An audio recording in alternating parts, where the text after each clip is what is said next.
ኢትዮጵያ በአስደናቂ ታሪኳ በመልክዓ ምድራዊ አቀማመጧና ባህሏ ተመራጭ የቱሪዝም መዳረሻ እንድትሆን በቱሪዝም ልማት ስራ ላይ ትገኛለች። ባለፉት ጥቂት ዓመታት በገበታ ለሸገር፣ ገበታ ለሀገርና በገበታ ለትውልድ ፕሮጀክቶች በርካታ ስራዎች በመሰራታቸው አዳዲስ የቱሪዝም እድሎች እንዲከፈቱ መደላድሎችን እየፈጠሩ ነው። የገበታ ለትውልድ ፕሮጀክት አካል የሆነውና በሶማሌ ክልል የሚገኘው 380 ሄክታር የሚሸፍነው የሸበሌ ሪዞርት ግንባታ በስፍራው ያለውን የቱሪዝም መስህብን በማጉላት ማህበረሰቡን ተጠቃሚ የሚያደርግ ነው ይላሉ የቱሪዝም ሚኒስትሯ ሰላማዊት ካሳ።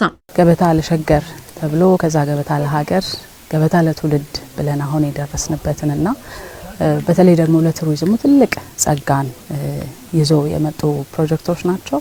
ከነዚህ መካከል እንግዲህ በአንዱ ላይ ነው አሁን የምንገኘው። ይሄ ቦታ የአየር ሁኔታው እጅግ በጣም የተመቸ ነው።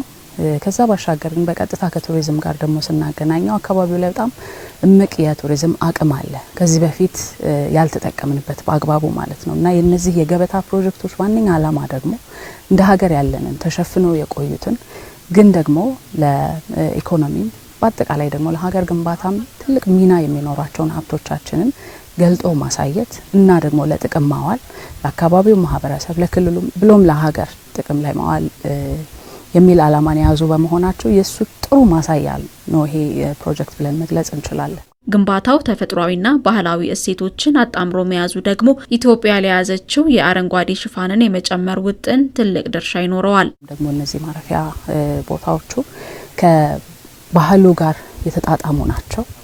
ባህልን እሴትን አክብረው መግለጻቸው የሁሉም የገበታ ፕሮጀክቶች አንዱ መገለጫ ነው።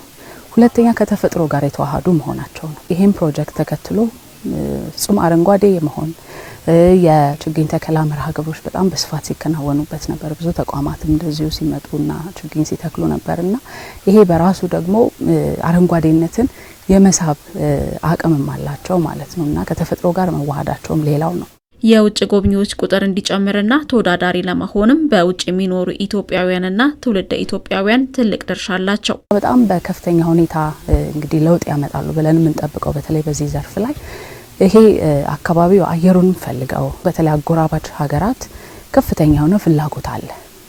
ከዛ ባሻገር ትልቅ ቁጥር ያለው ደግሞ የዳያስፖራ ማህበረሰብም ያለበት ነውና እነዚህን ጎብኚዎች ወደ ሀገር በሚመጡበት ጊዜ ወደዚህ ክልል በሚመጡበት ጊዜ እንደዚህ ደረጃውን የጠበቀ ማረፊያ መዘጋጀቱ የቱሪዝም ፕሮዳክት ወይንም ደግሞ ምርት የምንለው በከፍተኛ ሁኔታ ማሳደግ ብቻ ሳይሆን ተወዳዳሪነታችንም ከፍ ያደርጋል።